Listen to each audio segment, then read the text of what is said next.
Hello, everyone. I'm Smira Coney, and welcome to today's webinar, which is hosted by the Clean Energy Solutions Center in partnership with the Regulatory Assistance Project, RAP.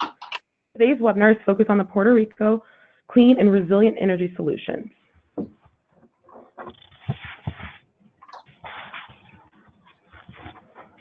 Before we begin, I'll quickly go over some of the webinar features. For audio, you have two options. You may either listen through your computer or over your telephone. If you choose to listen through your computer, please select the mic and speakers option in the audio pane. Doing so will eliminate the possibility of feedback and echo. If you choose to dial in by phone, please select the telephone option, and a box on the right side will display the telephone number and audio pin you should use to dial in.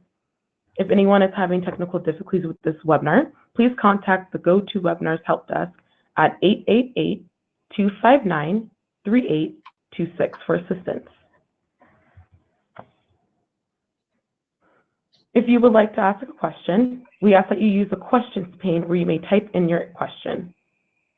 The audio recording and presentations will be posted to the Solutions Center training page at cleanenergysolutions.org/training within a few days of the broadcast, and we will be adding the Solutions Center YouTube channel as well, where you'll be able to find informative webinars as well as video interviews with thought leaders on clean energy policy topics. Finally, one important note of mention before we begin our presentation is that the Clean Energy Solutions Center does not endorse or recommend specific products or services. Information provided in this webinar is featured in the Solutions Center's resource library as one of many best practices resources reviewed and selected by technical experts.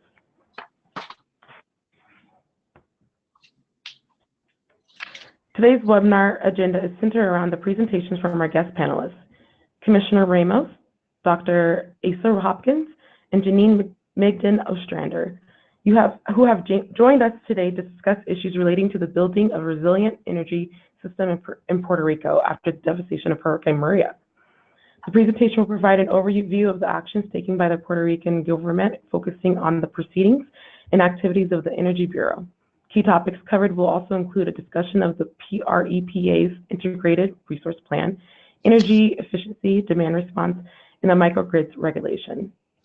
Before we jump into the presentation, I will provide a quick overview of the Clean Energy Solutions Center. Then, following the panelists' presentations, we will have a question and answer session where the panelists will address questions submitted by the audience. And at the end of the webinar, you will be automatically prompted to fill out a brief survey as well. So thank you in advance for taking a moment to respond. The Solutions Center was launched in 2011 under the Clean Energy Ministerial. The Clean Energy Ministerial is a high-level global forum to promote policies and programs that advance clean energy technology, to share lessons learned and best practices, and encourage the transition to global energy economy. 24 countries and the European Commission are members, contributing 90% of clean energy investment and responsible for 75% of global green gas emissions. This webinar is provided by the Clean Energy Solutions Center, which is an initiative of the Clean Energy Ministerial. The Solutions Center focuses on helping government policymakers design and adopt policies and programs that support the deployment of clean energy technologies. This is accomplished through access to no-cost expert policy assistance and capacity building activities such as this webinar. The Clean Energy Solutions Center is co-sponsored by the governments of Australia and the United States. The Solutions Center provides several clean energy policy programs and services, including a team of over 60 global experts that can provide remote and in-person technical assistance to governments and government-supported institutions. No-cost virtual webinar trainings on a variety of clean energy topics, partnership building with development agencies and regional and global organizations to deliver support, an online library containing over 3,500 clean energy policy-related publications, tools, videos, and other resources. Our primary audience is made up of energy policymakers, analysts from government and technical organizations in all countries, but we strive to engage with the private sector, NGOs, and civil society. The Solutions Center is international initiative that works with more than 35 international partners across its suite of different programs. Several of the partners are listed above and include research organizations like IRENA and IEA programs like CE4All and regionally focused entities such as ECOWAS, Center for Renewable Energy and Energy Efficiency. A marquee feature the Solution Centers provides is the no-cost expert policy assistance known as Ask an Expert. The Ask an Expert service matches policymakers with one of the more than 60 global experts selected as authoritative leaders on specific clean energy, finance, and policy topics. For example, in the area of where we are pleased to have, I'm so sorry, excuse me. Again, the assistance is provided free of charge. If you have questions for our experts, please submit it through our simple online form at cleanenergysolutions.org/expert. We also invite you to spread the word about the service to those in your networks and organizations. At this time, I will have our moderator, Megan O'Reilly from RAP, introduce the presenters. Good morning. My name is Megan O'Reilly. I'm an associate at the Regulatory Assistance Project, and I'll be your moderator for today's webinar. At this time, I'd like to provide brief introductions for today's panelists. First, we have Commissioner Ferdinand Ramos Soigard. Prior to his appointment in the Puerto Rico Energy Bureau, Commissioner Ramos was involved in various aspects of the electrical industry, including design, construction, and maintenance of power distribution systems, as well as high voltage transmission lines and interconnections of renewable energy resources to the Puerto Rico grid. Commissioner Ramos holds a bachelor's degree in electrical engineering from the Georgia Institute of Technology and is a licensed professional engineer in the state of Florida and Puerto Rico. Next, following Commissioner Ramos, we will hear from Dr. Asa Hopkins. He is an expert in the development and analysis of public policy and regulation regarding energy and greenhouse gas emissions, including cost-benefit analysis, stakeholder engagement, state energy planning, and utility planning, providing analysis and testimony in both legislative and regulatory contexts. As Vice President of Synapse Energy Economics, Dr. Hopkins' main focus is on utility and demand-side issues, including demand response in Quebec, energy and economic development in Ohio, as well as many other projects. And our final speaker today is Janine Migden-Ostrander, a principal with the Regulatory Assistance Project. Ms. Migden-Ostrander has worked in public utility law for more than 35 years and has worked on numerous projects with the Energy Bureau of Puerto Rico on subjects such as integrated resource planning and microgrids. She has served as a lecturer and educator on regulatory issues in a variety of forums, including work with numerous commissions and facilitating meetings, providing workshops, and writing reports on issues related to power sector transformation. And with those introductions, I'd like to welcome Commissioner Ramos to the webinar. Commissioner Ramos, I'll turn it over to you. Okay, thank you. Good morning. I need to, sorry about this. I need to share my screen. Oh, there you go.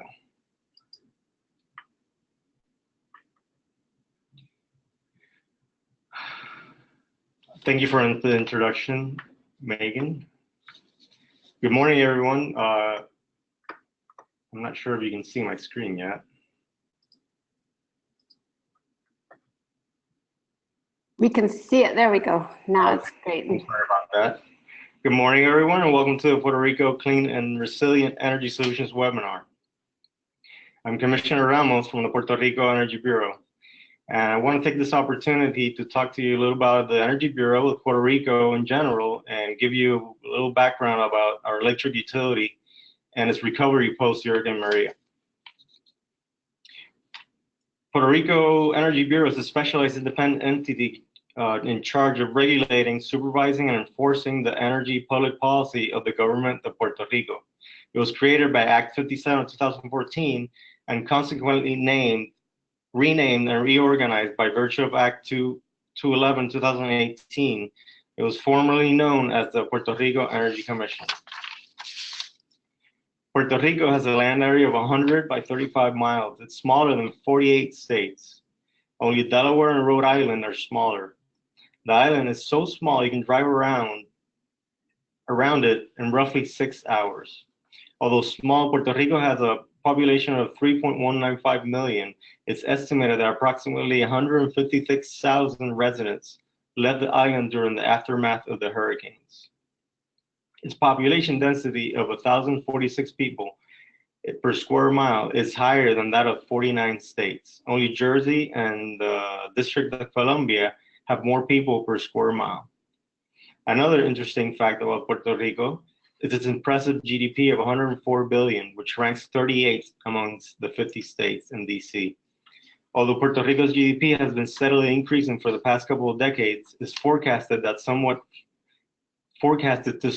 flatten during the next couple of years. In the beginning, since 1893, the commercial power production and distribution in Puerto Rico was in the hands of multiple private companies.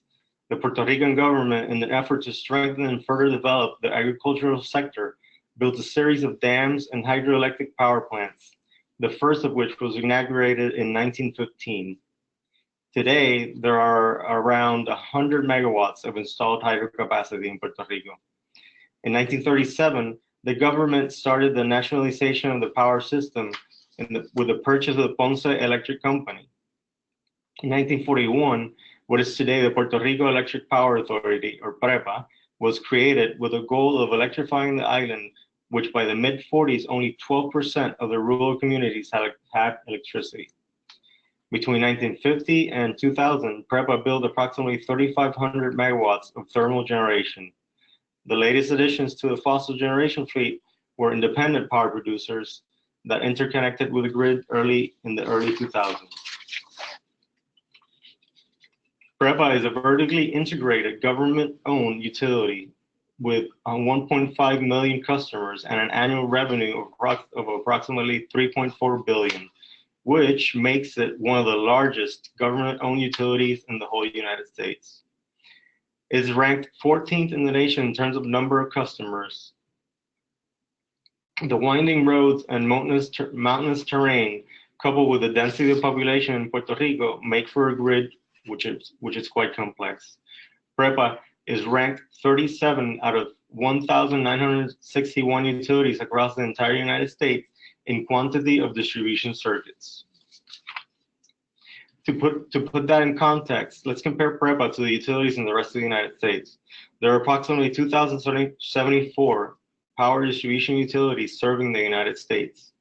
Government-owned are at the top of the list with 948 entities, followed by cooperatives with 862, and lastly, 264 investor-owned utilities. The largest government-owned utility in the U.S. is Los Angeles Department of Water and Power. It has 1.4 million customers and 3.59 billion in annual revenues, which is really similar to PREPA. The largest cooperative in the U.S. is Ferdinand Electric Co-op, operating in Texas Hill Country, near San Antonio. It has 333,000 customers and 563 million in annual revenues. And the largest investor-owned utility in the United States, for the largest IOU in the United States, there's a close battle between PG&E, which has the largest revenue with 12.4 billion, and Southern California Edison, which has the most customers with 4.97 million. Now to the impact of Maria. On September 20th, 2017 at 6 a.m., Maria arrived in Puerto Rico as a Category 4 hurricane with 150 mile-per-hour winds. Some areas reported up to 35 inches of rain. This was the last radar.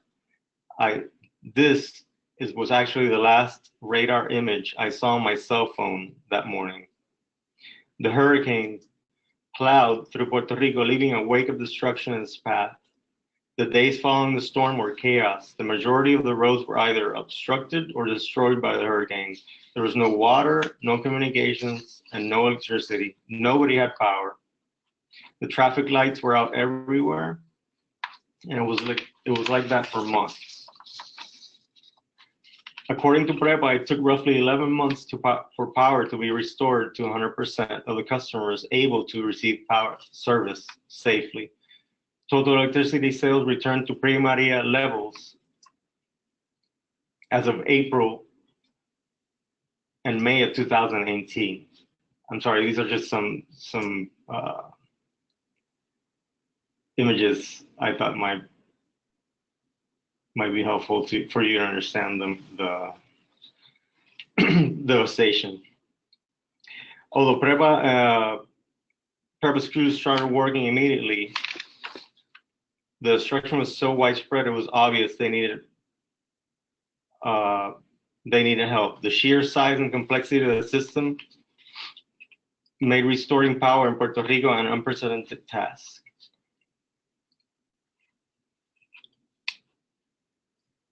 PREPA and local contractors, FEMA, the United Army Corps of Engineers, and DOE stepped up to the plate and started tackling the challenge. In the next couple of months following the disaster, the United States Army Corps of Engineers and FEMA installed upwards of 1,600 generators to supply the critical infrastructure, mainly water and sanitary pump stations. I was one of the fortunate ones. About 3 weeks after Maria, FEMA installed a generator in the water pump that serves my house. Before that, I would just gather rainwater with my kids to be able to take baths. Thanks for that, FEMA.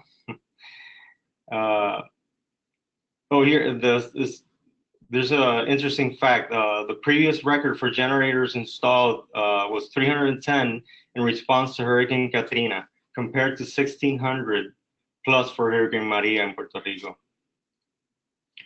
As of December 11, 2018, almost 1 year and 3 months after the hurricanes, the United States Army Corps of Engineers was still refueling and maintaining 24 generators, 7 out of which were supporting microgrids in the islands of municipalities of Vieques and Culebra. But why? Why did it take so long to power back Puerto Rico? Well, there are 4 main reasons.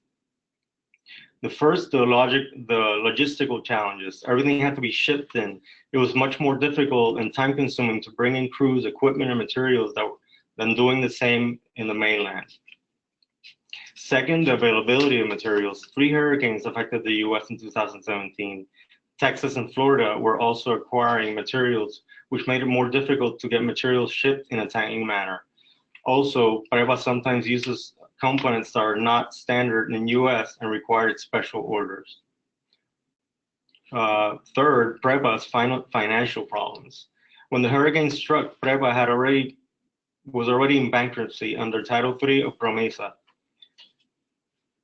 At the time, it had approximately $9 billion in debt. This insolvency led to lack of maintenance and contributed to the destruction of the transmission and distribution systems. And fourth, the incredible magnitude of the disaster. What about solutions? The best thing we can do is rebuild to prepare for the next hurricane, because at some point it will happen. FEMA plans to establish a standing interagency power task force to coordinate with DOE and U.S. Army Corps of Engineers and state and local governments, and provide a crisis planning for the energy sector emergency support function to support the restoration of power during future disasters. Also, PREPA is proposing to segment the grid into 8 distinct mini-grids that could operate independently during the emergency. This proposed project forms part of the new IRP, which is currently under review at the Bureau. Also, it's planned to establish preventive maintenance and vegetation control programs to be reviewed and enforced by the Bureau. This is something really simple that can go a long way. And the extensive damage to the grid infrastructure and the length of restoration and recovery demonstrated that the need to incorporate resilience and hardening into the restoration, recovery, mitigation planning, and execution. And where do we stand now? Here we are, almost 2 years after the hurricanes, armed with 2 things that we didn't have before. One is that what people are calling the most important bipartisan bill of this government's administration, which was signed by our governor into law April 11th this year, becoming Act 17, 2019. And secondly, the political will to restructure the entire Puerto Rico electric system. These are some of the initiatives being tackled by the Bureau right now. Like you all might know, the Bureau is working on vetting and approving PREPA's new IRP. If PREPA's last submission filed by June 14th is found in compliance, we should be issuing a procedural calendar in July, which would put us in a position of having an approved IRP by the end of the year. In August, the Bureau will start a series of workshops meant to start exploring the distribution system planning in an effort to integrate more renewable energy into the system.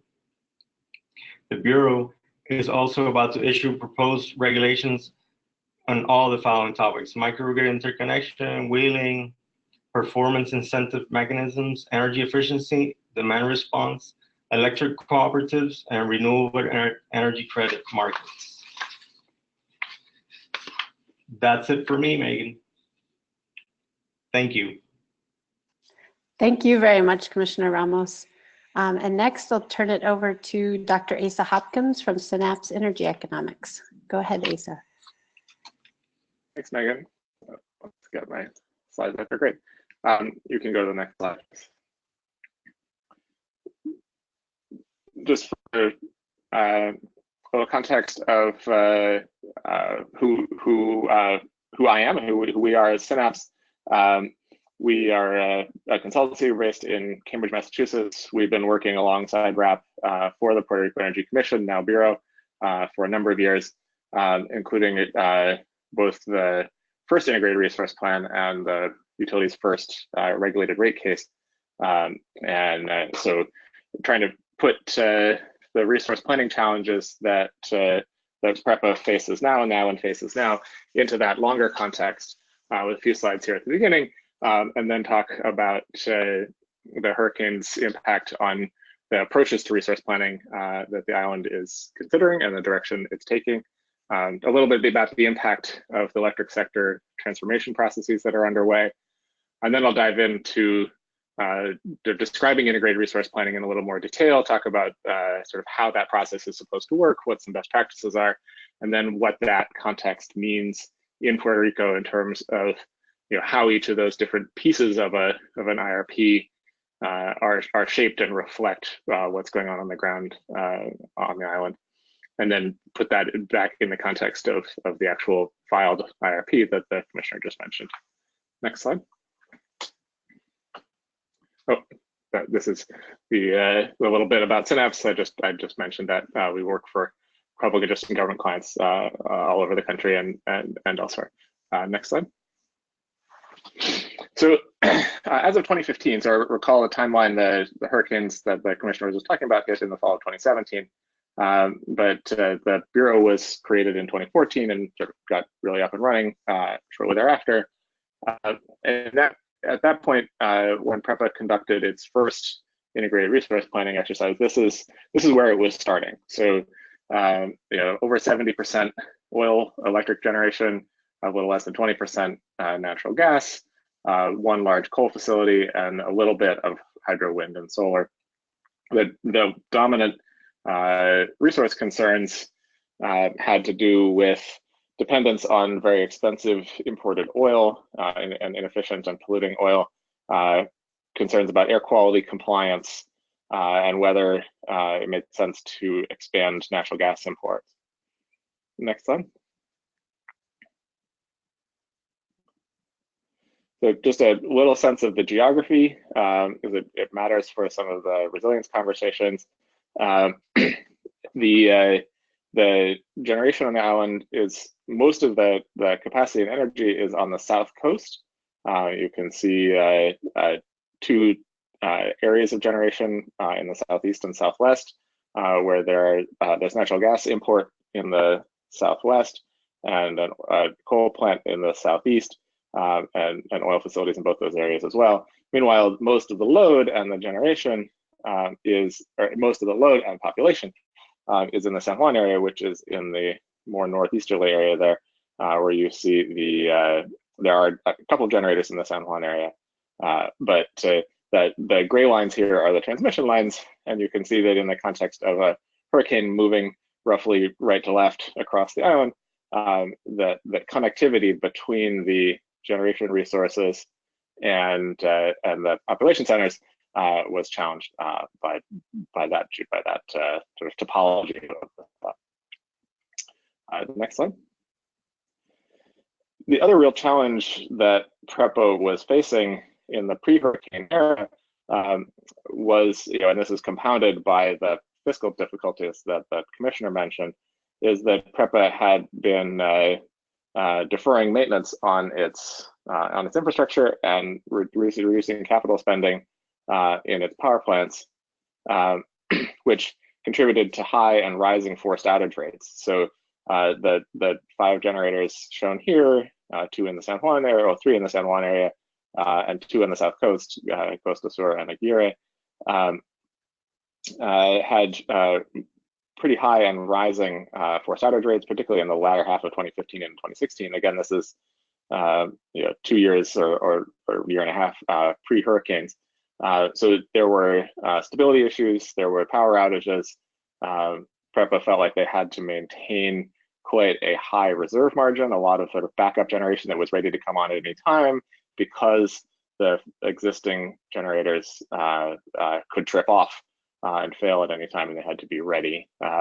So it was a challenging environment to think about doing resource planning in, even before the hurricanes hit. Next slide.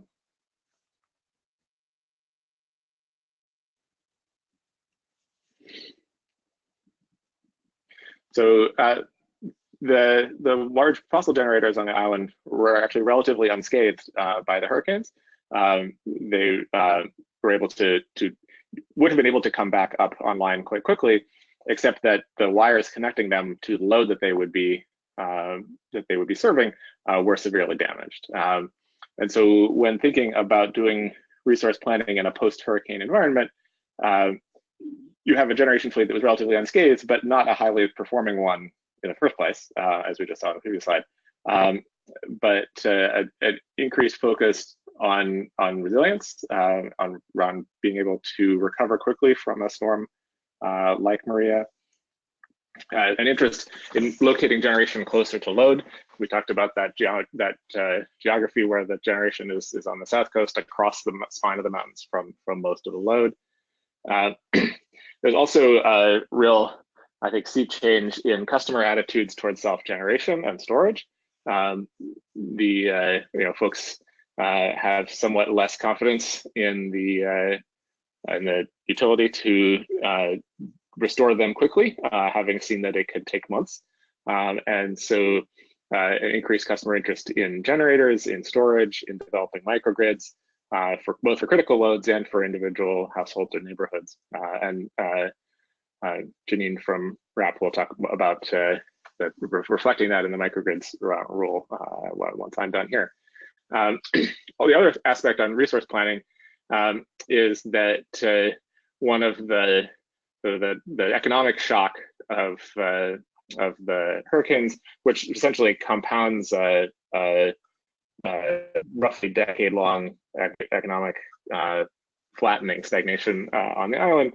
That's the demographic projections. They vary, but they generally project flat to falling population over the 20-year planning horizon, and GDP staying basically flat throughout that period, which just shapes what kind of electric load the island needs to be planning for. Next slide. So on the transformation front, so the 2 big energy bills that the commissioner mentioned that have particular impacts, that passed in 2018 and 19, have particular impacts on the on resource planning questions for the island. So first, Act 120, passed in 2018, set in motion the transition in ownership and control of PREPA's assets. The generation fleet that's not set to be retired is set to be sold or transferred to independent owners who will run it in something potentially a little bit more like a market context, or at least a little bit more independently than is run today. And separately, that the wires system, the transmission and distribution system on the island, will be operated by a concession. And there's a ongoing this year to identify who will come in and operate the wires system on PREPA's behalf. That entity would be the entity that would take on resource planning going forward.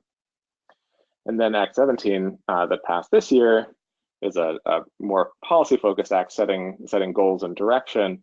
And particular relevance for resource planning is that it established a 100% renewable energy requirement for 2050, with mileposts along the way: 20% by 2022, 40% by 2025, and 60% by 2040. Those are minimums. And so that obviously has real impact on what kinds of resources the utility could be planning for to be able to meet those targets. It also requires that all electric suppliers develop demand response plans to try to get more flexibility onto the grid, and also reestablishes and puts a little more detail on an existing target for a 30% energy efficiency by 2040, and explicitly allows for for programs to be run by a third-party administrator. One thing I'll just mention about resources, I didn't dwell on this before, but when thinking about the existing resources, many of them, the larger plants, are steam plants, which are really unflexible. They tend to want to just ramp up to some level and stay there. More sort of quote unquote traditionally baseload generators, oil plants, and that is a challenging resource to plan around in the context of increasing amounts of variable renewables. So both customers and also utility interested in more solar in particular. So if you think about the resource, just the grid operation challenge of, say, having a 60% renewable grid by 2040, if you also have a bunch of generators that just at a technical level have a hard time ramping up and down, that could be a particular challenge for just straight up grid operations.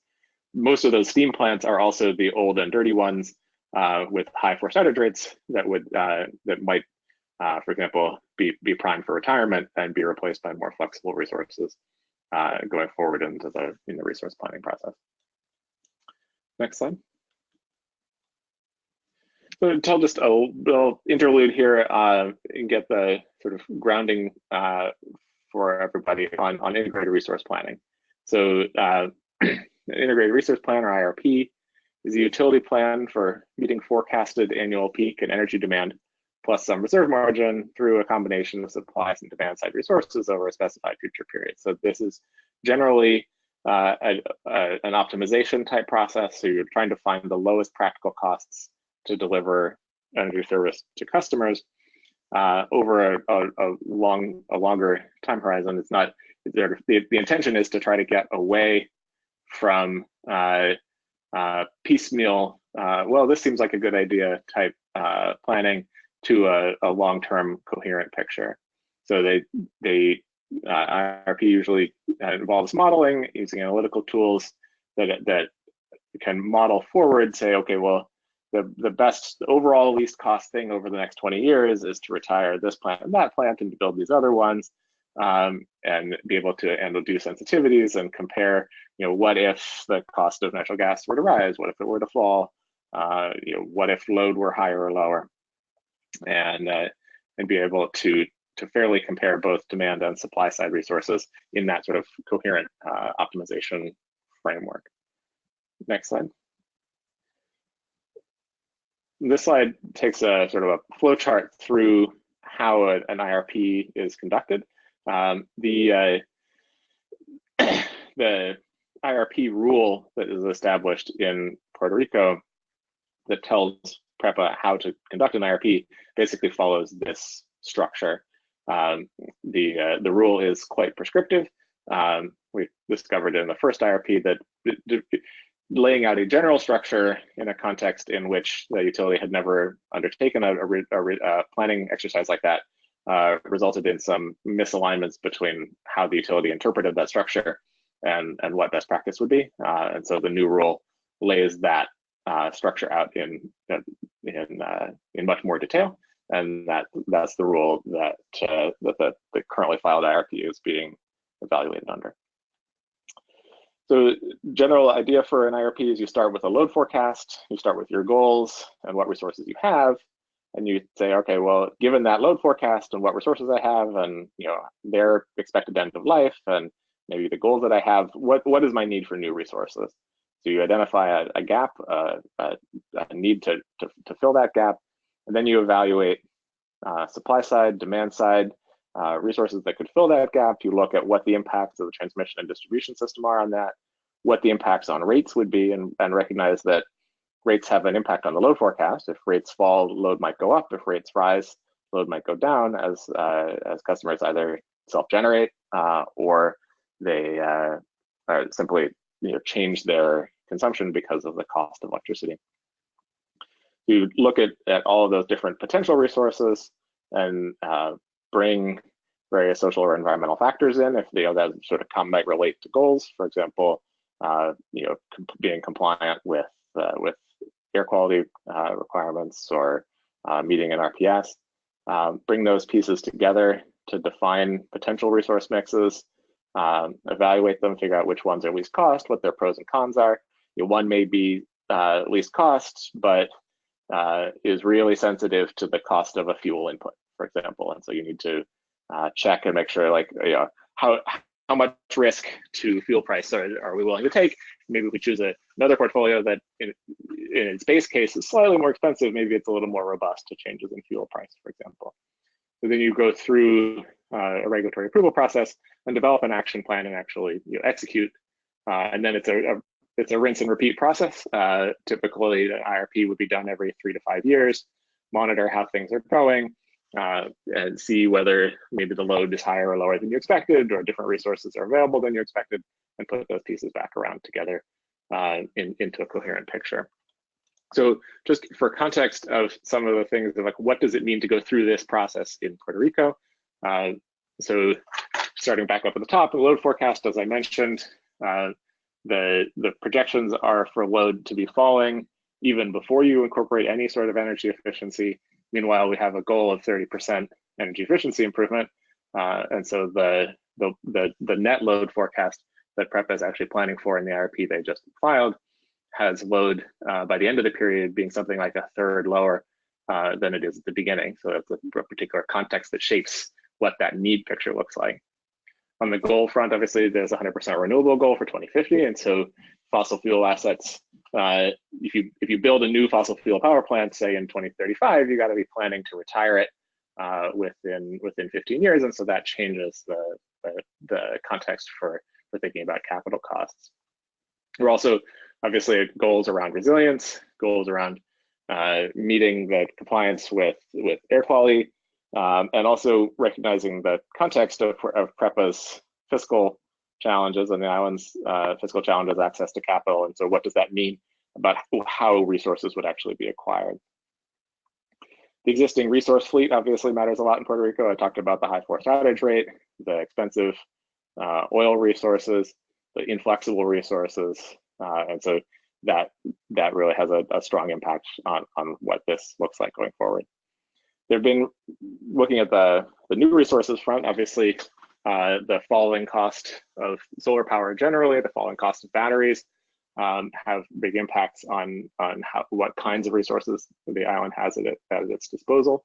Also, we're working in a context where there have been basically no energy efficiency programs. So the demand side management, whether it's demand response or energy efficiency, has been almost non-existent, but could be quite substantial and matter quite a lot for the island going forward. Also, whether you want to think of this as being on the demand side or maybe an impact of rates, customers are really interested in self-generation. And so the question of, how do you plan in a context where if you do it wrong, you might lose a lot of your customers, is a particular thing that the island will have to take into its consideration. The T&D system obviously is being rebuilt, as you saw from the pictures that Commissioner Ramos showed. It did took a lot of physical damage, and there's this mini grid proposal to develop a new topology for that system. So pull all that together, you can see how this is a particularly interesting and complex, but potentially very impactful planning process for the island to undertake in the next 6 months or so. Next slide.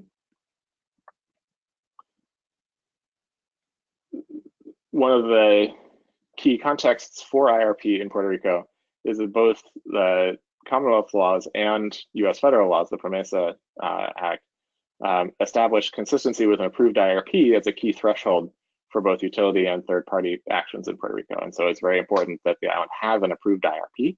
The approved IRP was approved in 2016. It's still officially the controlling document, although it was developed in, as you know by now, quite a different context. As I mentioned, the Bureau did issue a new IRP rule that's more explicit about following that kind of process that I just described. And the new IRP is developed in a context where both the Bureau and the utility recognize that a new IRP is necessary sooner rather than later to align with the transformation that the island is planning for and undertaking, and also for a post-hurricane environment. Next slide. So we're in the process now of evaluating a 2019 resource plan. PREPA filed a version in February that the Bureau ruled was not in compliance with the regulation. And the PREPA filed a new version on June 14th, and the Bureau is now evaluating it for compliance. We expect examination of that IRP to take place over the second half of this year, with the goal of having an approved IRP that is high quality and reflects the island's needs as soon as practicable, so that we can use that consistency with the IRP framework. The Bureau can use that to judge actions against an up-to-date plan of where the island is trying to go.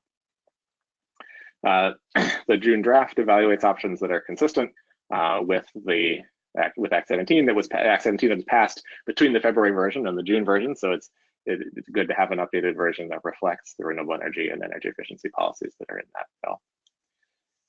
PREPA proposes allowing segmentation of the grid into 8 mini grids, as the commissioner mentioned, and that critical and priority loads within each of those mini grids would have essentially microgrids or something like that to serve them, so they would get power back even faster, and try to have as resilient of a local electric supply in the event of a catastrophic hurricane as possible. And the evaluation of that mini grid proposal will be part of what the Bureau looks at in the course of the IRP for the rest of the year. Next slide. In concert with the IRP process, just to mention that the load forecast in the IRP assumes that the island follows through on its energy efficiency and demand response objectives. So the Bureau is developing rules that would implement that backs policies on energy efficiency and demand response. The IRP rules already described a third-party administrator approach, and Act 17 codified that is an acceptable path forward. So sometime in the next, over the summer, the Bureau expects to release rules and an implementation approach with the objective of having robust energy efficiency programs in place starting next year to be able to capture that low-cost resource for the island. Next slide. So that concludes my quick summary of what's going on a resource planning front in Puerto Rico. I look forward to your questions at the end, and I'll pass the baton to Janine to dive a little deeper into microgrids. And this is Megan. Before I turn it over to you, Janine, just a reminder for our attendees that if you'd like to ask questions, please go ahead and do that in the question pane anytime, and we'll have a Q&A after your presentation, Janine. So with that, thank you very much, Asa, and over to you, Janine. Thank you, Megan. You can go to the next slide. So just to give you a little bit of background on the Regulatory Assistance Project, we provide technical and policy support at federal, state, and regional levels to advise commissions and governments and their staffs. We advise legislators and governors and other national organizations on clean energy policy, which encompasses a whole lot of categories, many of which are being covered today. and encompass a lot of the work that we are currently engaged in Puerto Rico. Next slide, please. And RAP has been involved in, you can skip to the next slide. RAP has been involved in working with the Puerto Rico Energy Commission, which is now the Energy Bureau, in advising them on a number of policies since the passage of Act 57, and we've been doing that along with Synapse as well. So the context is for the microgrid rules is that this is the first set of comprehensive rules. When we were asked to put these together, we started to look and see, well, what other rules are out there to sort of get an idea, and there just weren't any. So this is really the model. It's our best effort. And we think what we came up with will work well, but that's not to say that in the future, because it is the very first, there may not be refinements down the way. But the reason for these rules, and these rules were passed in record time, was to address the problem of large swaths of the population being without any power for months, especially in the rural areas. The tendency is when you have a widespread outage, you restore power first to emergency areas like hospitals, government authorities, police, and other institutions, and then you go to the large population areas for the biggest bang for the buck. So what ends up getting left toward the end are the remote rural areas that are very difficult to access and will take a lot of time. So the idea behind the microgrids, and these are islanded microgrids, was to be able to provide a source of power for people who were without power for a period of time and may remain without power for a while as the cleanup and restoration efforts expanded. So as you can see, and as has been discussed, there was widespread destruction of PREPA's transmission and distribution system. Next slide, please. And this is basically a photo of some of the wreckage from the distribution system. This is Las Marias in Puerto Rico on October 23rd, 2017. Next slide, please. To give you an overview of the microgrid rules, and then we'll dive deeper. As I said earlier, it was focused on islanded microgrids. The rules for interconnection are being drafted by the Energy Bureau and will be released for comment shortly, and this will enable microgrids to interconnect with PREPA's grid, use power from the grid, provide power to the grid, and then island in the event of another storm. It was based on Act 133 in Puerto Rico, and we used, which required renewable energy. And what we did was we used a renewable standard similar to that in the Public Utility Regulatory Policy Act, otherwise known as PURPA. So the microgrids have to use 75% renewable energy, or can be combined heat and power, or a hybrid combination of the two. The rules also calls for performance, well, separately, there are proposed performance incentive metrics that may address cooperation with microgrid operators by PREPA in order to ensure that the interconnections and everything else that needs to take place takes place well. And this is, as has been mentioned earlier, performance incentive metrics, there was some work done on it, a proceeding opened by the Bureau prior to the storm, where PREPA was asked to report on key performance indicators. That proceeding will be revisited, and there will be more to come in the near future on this proceeding. Next slide, please. So here are the microgrid rules consisted of Article 1, which is your standard legal information on what is the purpose, the application, and provisions of other regulations. Next slide, please. It also includes the definitions, which is a very important section.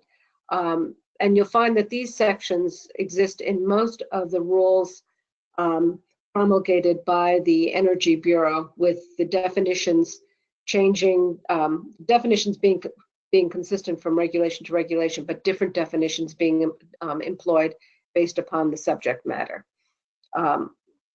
Also information on confidentiality of information and also on penalties. Next slide, please. So one of the key factors is the microgrid categories and how we're classifying microgrids. Next slide, please. So microgrids are being classified by their operational structure, by their size, and whether or not they engage in off-system sales of energy or other grid services to entities other than PREPA. And we'll get into that last piece a little bit more as we go further on. Next slide, please. So microgrids are being classified according to whether they are operated by one or two natural persons, customer-owned cooperative of at least 3 or more cooperative members, whether it's a nonprofit or for-profit entity such as a corporation, limited liability company, or a partnership, whether it's a single municipality, a group of municipalities, or any other administrative division of the Commonwealth, or whether it's PREPA operating it, and any other arrangement that are submitted to the Bureau for review. So that's sort of a catch-all. We felt we pretty much covered the waterfront with those categories, but if there's some other kind of structure that someone comes up with, they can submit it to the Bureau for review and approval. Next slide, please.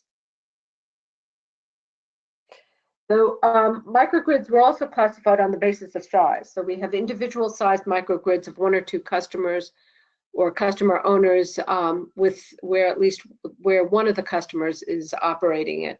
Small microgrids we categorized as between 3 or 10 customers or cooperative members and no more than 250 kilowatts in size. And then we had large microgrids of more than 10 customers or cooperative members with a generating capacity of over 250 customers. Next slide, please. And one point to make is that the requirements for microgrids owned by PREPA are outside the scope of this regulation and are covered elsewhere within other regulations. So Section 3 are the technical requirements for a microgrid. And the microgrid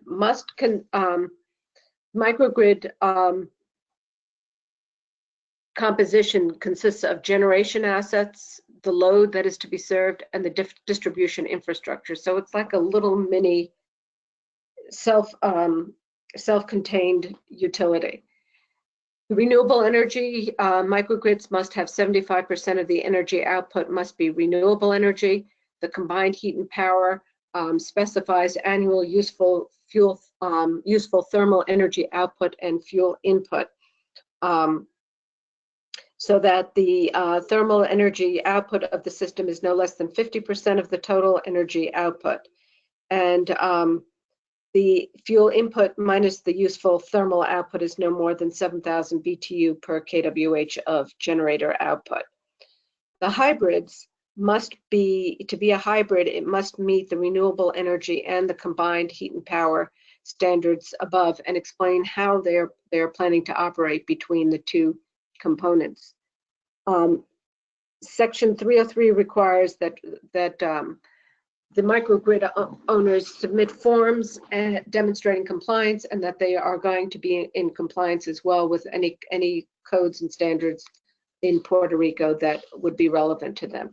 Next slide, please. So Article 4 was the requirements for the cooperative microgrids. And the small cooperatives, remember, are 250 kilowatts or less, and large cooperatives are greater than 250. The requirement is that no single member of a microgrid may possess or control more than 35% ownership stake.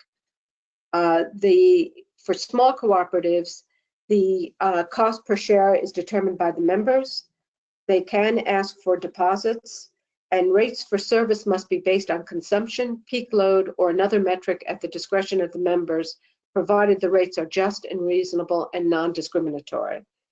And these are the same requirements for large cooperatives. However, in addition, large cooperatives must submit an annual report every year to the Bureau as to their operations and over the year. Next slide, please. The requirements for third-party microgrid are the most complex and most involved. The law in Puerto Rico was somewhat unique in that it allowed, even though there is no retail competition or wheeling in place at this time, although that is in progress and being developed. At the time this law was passed, that this was not the case, and so allowing a third party to provide power was sort of an exception to standard practice where PREPA provided all the power, and so they're viewed a little bit analogous to being an energy service company. And so the thinking was that there needed to be tighter regulations in order to ensure that the public and consumers are protected. So there are under this section, the microgrid owner, the third-party microgrid owner, may sell energy and grid services to customers and PREPA. So once the interconnections are in place, that provides an opportunity to sell power back to PREPA when there is excess power. That might be helpful to the grid. There are certification requirements, and those are referenced if the load is greater than 1 megawatt, and they must comply with the standard Bureau Regulation 8701. There is also registration in addition to the certification, and the registration would require information on location, number of customers, type of generation, system resources, equipment vendor, and certification of design.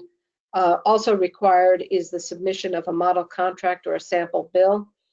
And that is to ensure that all customers, similarly situated customers, are getting the same contract, so you don't have different contract requirements and different rates depending upon the sophistication of the customer. There is also a requirement that the microgrid shall bill their customers on a per kWh basis.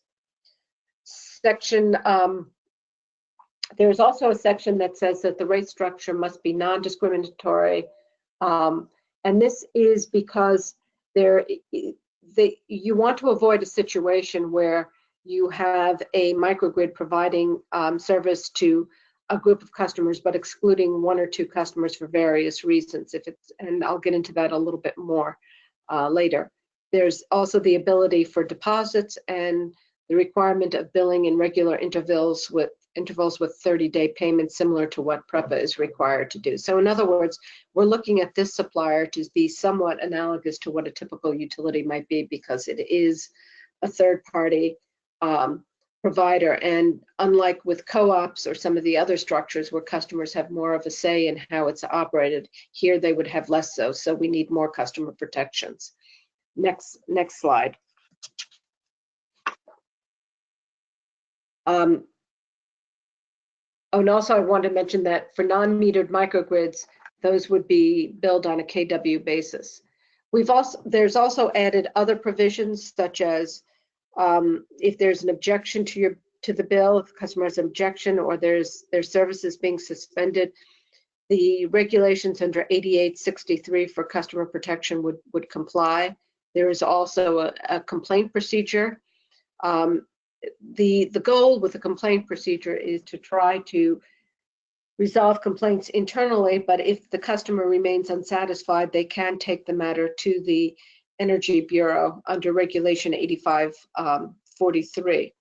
Again, the standard contract, again, the non-discrimination. For non-discrimination, microgrid owners must submit a map of the proposed microgrid boundaries, showing the loads to be interconnected.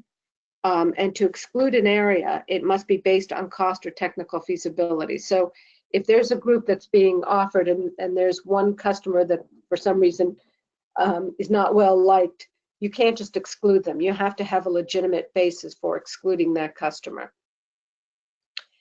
One of the tricky issues was that we wrestled with was the contract length and the exit requirements. the microgrid operator has to have a sufficient amount of assurance that they're going to get paid if they're sizing a microgrid to serve a certain number of customers. And then a group of those customers leave, maybe go to Florida or they move to another part of the island. If the microgrid owner cannot have sufficient revenues to cover its debt, it's not going to get the financing in the first place.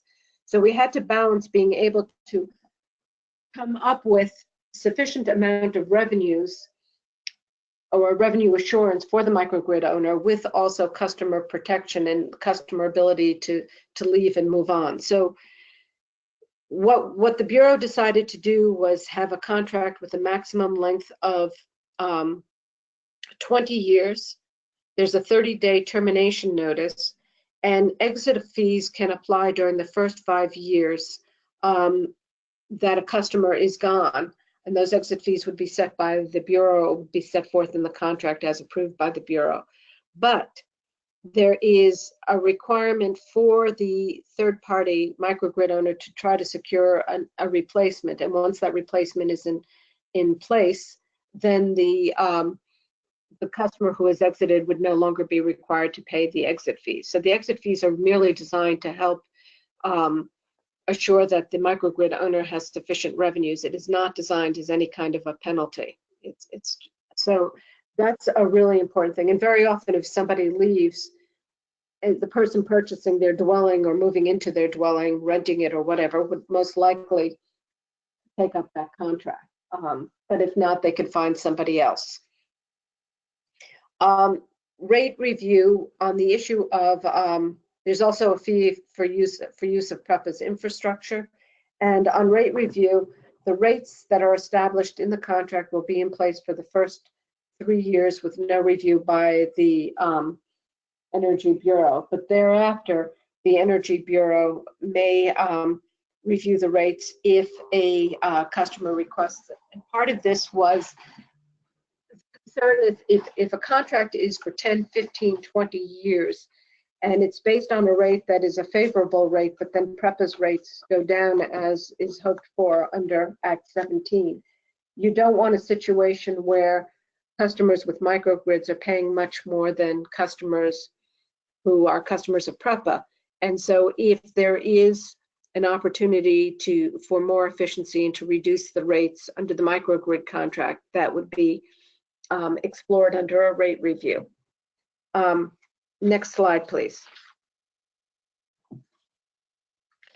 This section, Article 6, addresses registration form, commission review, and filing fees, which are $50 for a small co-op, $100 for a large co-op. The registration forms would be available at the Bureau, and at a minimum would include information that's in Section 403 and 503 that we've discussed previously. Article 7, next slide, please. So because this was the first of a kind rule, and we got a lot of comments and feedback during the comment period about various aspects, such as what if there is a period of lots of rain with no sun, not much wind, and the microgrid, let's say it's a microgrid relying on solar, needs to exceed the fuel requirement, the fuel requirements of using more fossil fuel because of the unavailability of renewable energy. Can it file for an exemption? What would happen then? Other things that we may not have anticipated that we will not really fully discover until this is in operation. The Bureau decided to enact a broad exemption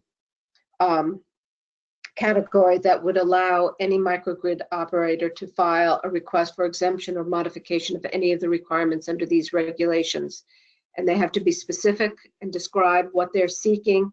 And it may occur at any time during the process of seeking approval for the microgrid or at a later date, such as a changed circumstances like the one I described with a lot of, for example, there's another hurricane and there's no sun and you need to be able to maybe exceed your fossil fuel requirements. Could you do it to keep people having power during that time period?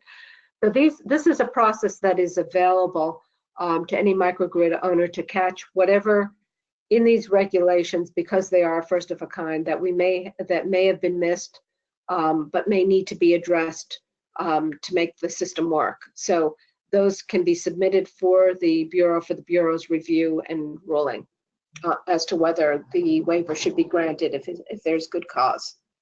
Next slide, please. Any decision by the Bureau with regard to the microgrid rules, they can be the subject of a request for reconsideration, and if still not satisfied, there is the opportunity for judicial review. Next slide. And that does it on microgrids. Thank you.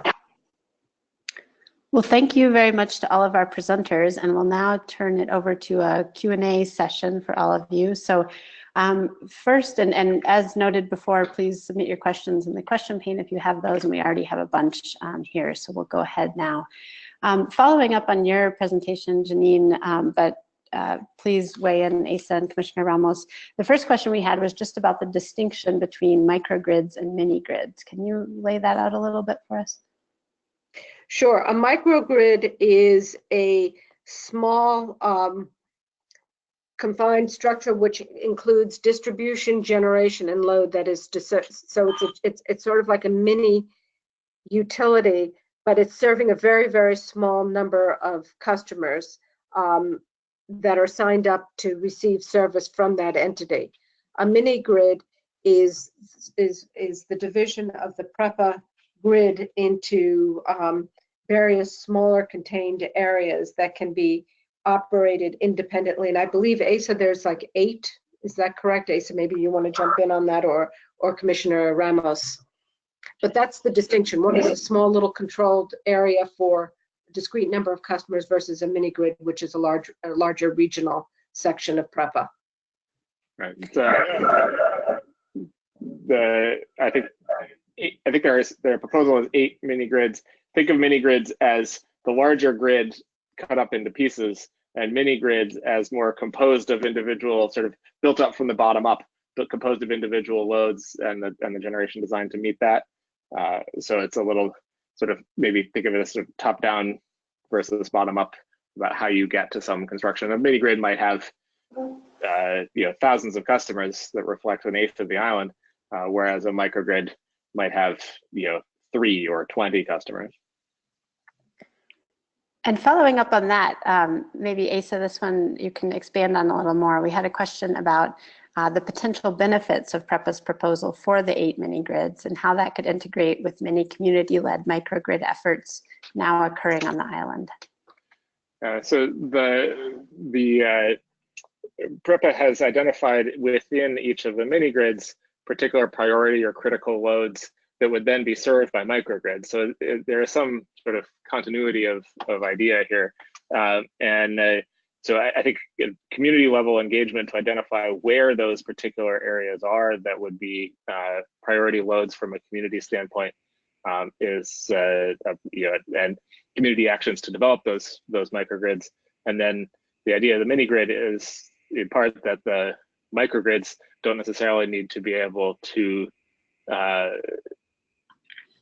support themselves for quite as long, or have they're sort of more likely to have some sort of support from the broader grid sooner rather than later.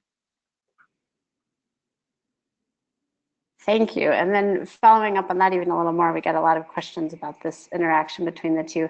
Are there incentives that exist or will be created to encourage cooperation between PREPA and a microgrid owner? How does that relationship work? There will be some. The Bureau is in the process of developing rules on performance incentive metrics, and there are potential, there are potential performance incentive metrics that could deal with things like the cooperation.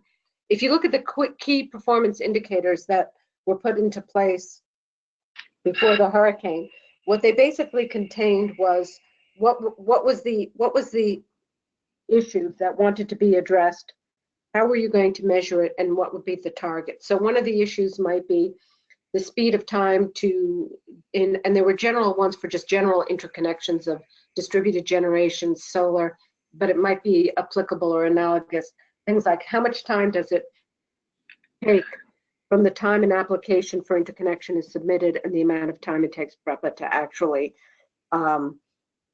review it and then actually get the interconnection taken. So those might be some examples of some of the performance incentive metrics that might be put in place in order to ensure and monitor and make sure that PREPA is making this a priority and responding to microgrid owners.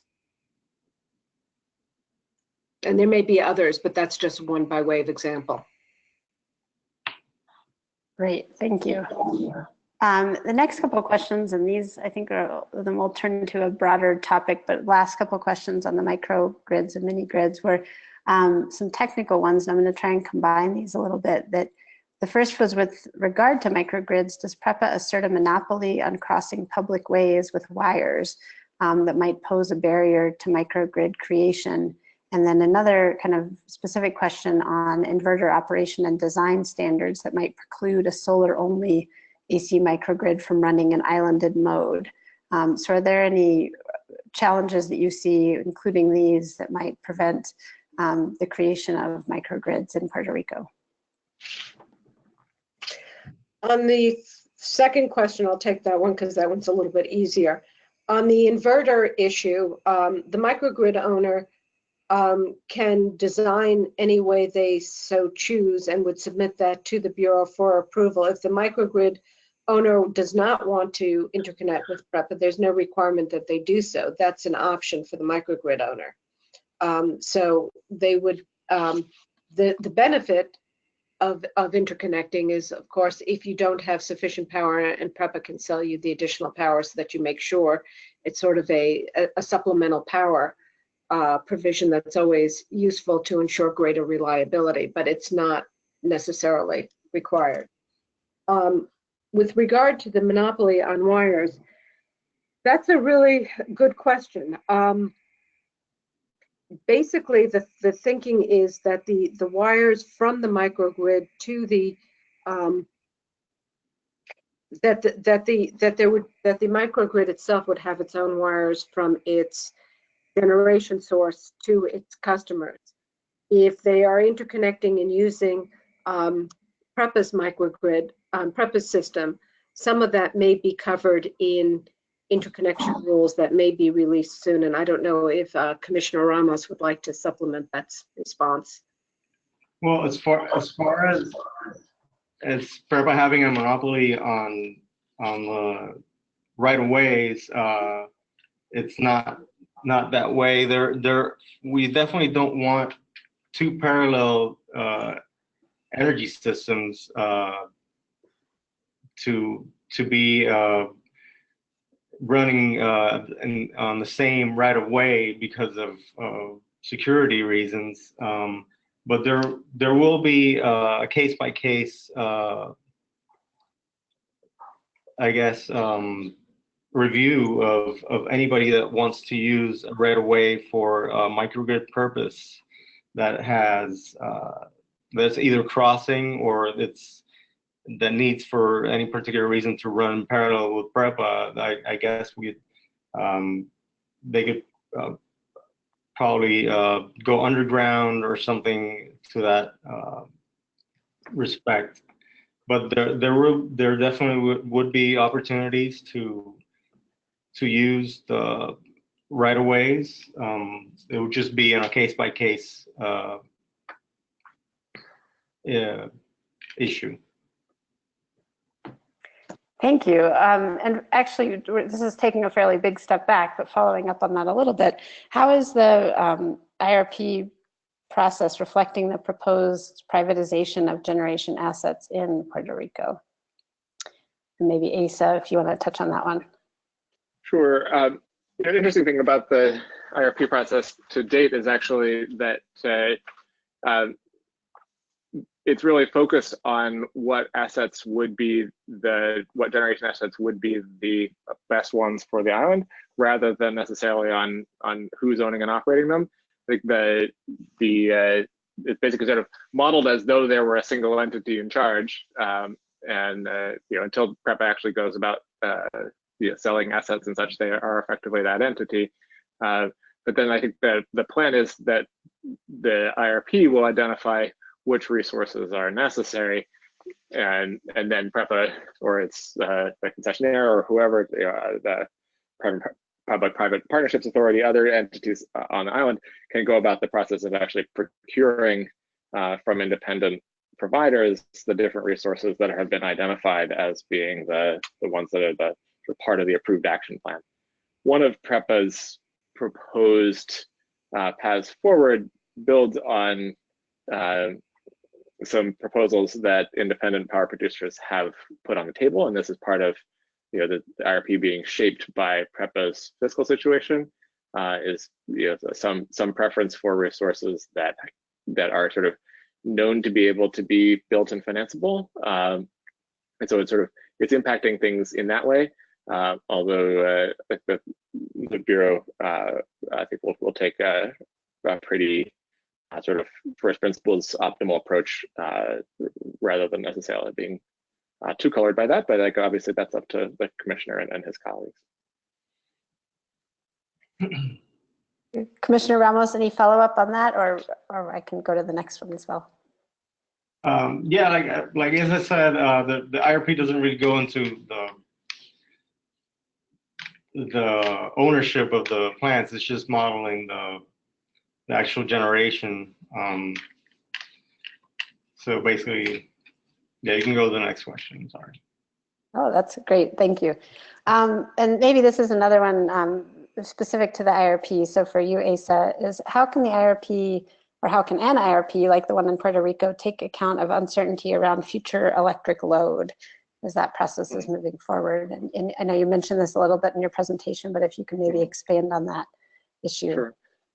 Yeah, so in the Puerto Rico context, it's particularly relevant because there's this potential. The sort of base case for planning is for something like a 1/3 load reduction. But if the island's economy were to rapidly recover, if there's less energy efficiency potential on the island than you might think, then maybe the load will be substantially higher than that. And so one of the key things to do in an IRP is to do high and low load sensitivities and have them be sort of enough appropriate amount different from the base case. So PREPA has a high load case where load is 15 or 20% higher than in the low load case. And you can see in that, that gives you a chance to run that optimization in the high load case and figure out like, okay, so if load looks like it's not actually changing the way we thought, maybe it means we need to lay the groundwork for this other generator, or put an RFP out for more solar or more storage than we might have otherwise. And that's part of this monitoring process in doing an IRP every 3 or 5 years. I think in Puerto Rico it's every 3 years, so that you have a chance to see, okay, what is load actually doing? What's the current state of the economy, and be able to actually adapt for that. And before you've locked in a resource decision or walked away from something that it turns out that actually load is higher and you needed to go and acquire those resources to make sure you have them for the long haul. Great, thank you. And Commissioner Ramos, the next one for you, given such an aggressive goal that's been set of 100% RPS by 2050, what will the Bureau's role be in ensuring that Puerto Rico reaches that goal in the coming years? Okay, well, right now there's roughly 3% renewable energy in Puerto Rico's energy portfolio, so we have a long way to go. The first milestone is 20% for 2022, which is 17% away. So as in any jurisdiction, trying to reach goal 100% renewable generation, I think energy efficiency, energy conservation will be key. Like as Asa has mentioned in a couple of instances, we have I guess, an ideal goal of 30% energy efficiency,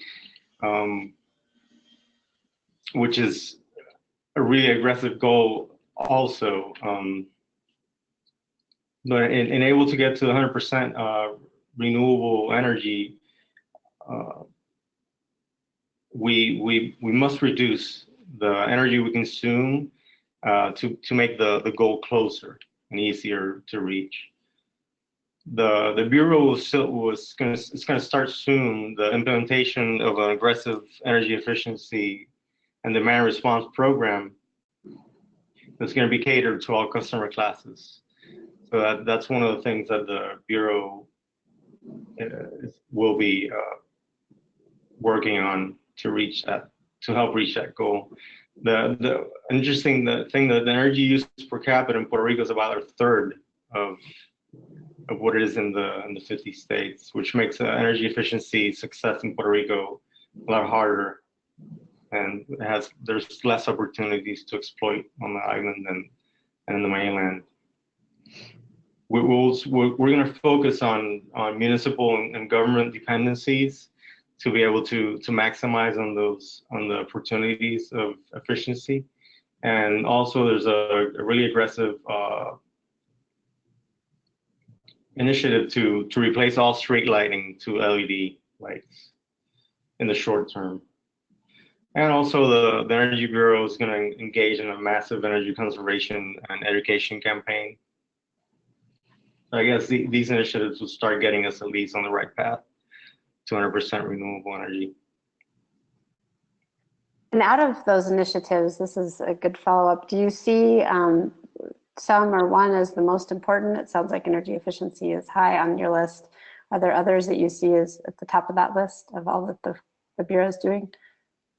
Well, actually, I didn't mention the renewable energy credits. So the renewable energy credit is not, the renewable energy credit market is not really a thing yet in Puerto Rico. And it's one of the things that has helped the other jurisdictions in fomenting or just pushing the renewable energy. So that's one of the things that the Bureau is going to be working on in the next couple of months. I think that's going to help also to have that market and be able to trade the credits. That makes sense. Thank you. So one interesting question that we just got is, are there any opportunities to establish an underwater electric line to Puerto Rico? What are some of the economics of a solution like that to expand the area of opportunity for resources? Wow. Do you have anything on that? Anybody who wants to answer. I'm not aware of anybody who has done that analysis. I think as Puerto Rico shifts towards wanting more of its generation to be more local to its load, expanding that to building a line and then maybe a redundant line to some other island, other than serving via case. But if you were trying to connect internationally, I think that would be a whole different level of analysis. Yeah, it tends to be shifting more towards local supply and self-reliance and solar and batteries, rather than going the other way. But I suppose someone could make a pitch. Yeah, that'll be like an old world solution, definitely. We could probably sell electricity to some neighboring islands. Well, for generation more close to home, you mentioned, Commissioner Ramos, a large amount of hydro generation. What is the status of that after the hurricane? Maybe for both you and Asa. Yeah. There's about 100 megawatts of installed capacity, and not 100% of it. It's in working condition. Some of them are, but part of the IRP and just public policy in Puerto Rico is to have those up and running 100%. There's actually private-public partnership RFQ in process to have those refurbished and operating soon in the next year. from a planning standpoint and a modeling standpoint in the IRP PREPA models, those are sort of ramping back up to their full capacity over the course of a few years, basically sort of assuming that P3 process is successful and somebody is able to come in and refurb those plants and get them back up to capacity. Yeah, so 100% of 100 megawatts of generation in the center of the island, which is pretty much where most of the hydro plants are located, goes a long way. So I know that I'm sure that having these online would make contribute a lot to resiliency in the center of the island, given another hurricane. And that was the question I was kind of saving for last. What is, or do you think PREPA specifically is ready for an event similar to Hurricane Maria at this time? What is the status of the system at present? Well, to be honest with you, no one can be ready for a disaster of that magnitude. But what we must do is prepare the best we can. The Bureau recently opened dockets and is actively overseeing PREPA's emergency and vegetation control protocols. And so far, PREPA is complying with the Bureau's orders, and they also assure they have an aggressive vegetation control program in place. Also, the majority of the power lines that were damaged by the hurricane, they've been rebuilt back to pre-hurricane conditions, which in the majority of cases, it turns out to be better than what they were before. So if there were another hurricane, sure, they're probably, there will be destruction and a lot of people without power, but most certainly, I'm sure that the recovery time will be greatly improved than what happened last time, 11 months. So hopefully. Yes, definitely. We'll all hope. Well, with that, maybe I'll turn it back over to you, Camila. Those are the last of our questions. And thank you to all of our presenters very much. Those were really interesting for me as well. Yes, thank you, Megan, for hosting that Q&A session. So for the questions that we didn't have time to get to today, we'll connect with those attendees offline after the webinar. For now, I would just like to give the panelists an opportunity to say any last-minute closing remarks. Well, thanks you for tuning in and showing interest in Puerto Rico and our planning initiatives. And have a good day. This is Commissioner Ramos.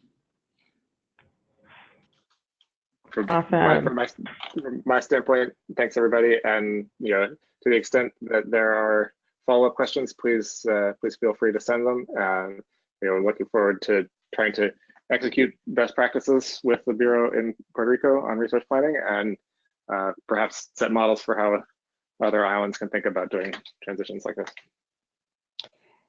And I'd also like to thank everybody for attending and the interest in this webinar, and for those who have a direct interest in what's going on in Puerto Rico, to remind you to keep an eye on the Bureau's dockets. There are a whole lot of cases and opportunities to file comments on regulations, and the comments from participants is extremely welcome.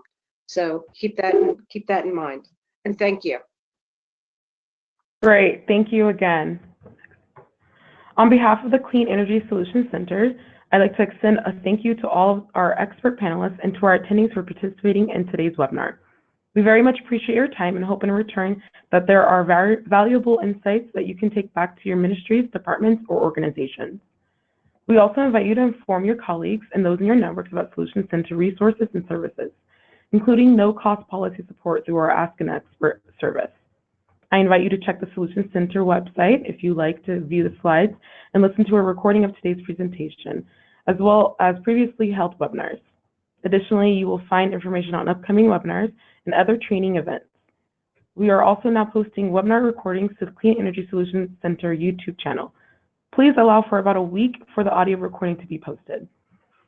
Finally, I would like to kindly ask you to take a moment to complete the short survey that will appear when we conclude the webinar. Please enjoy the rest of your day, and we hope to see you again at future Clean Energy Solutions Center events. This concludes our webinar.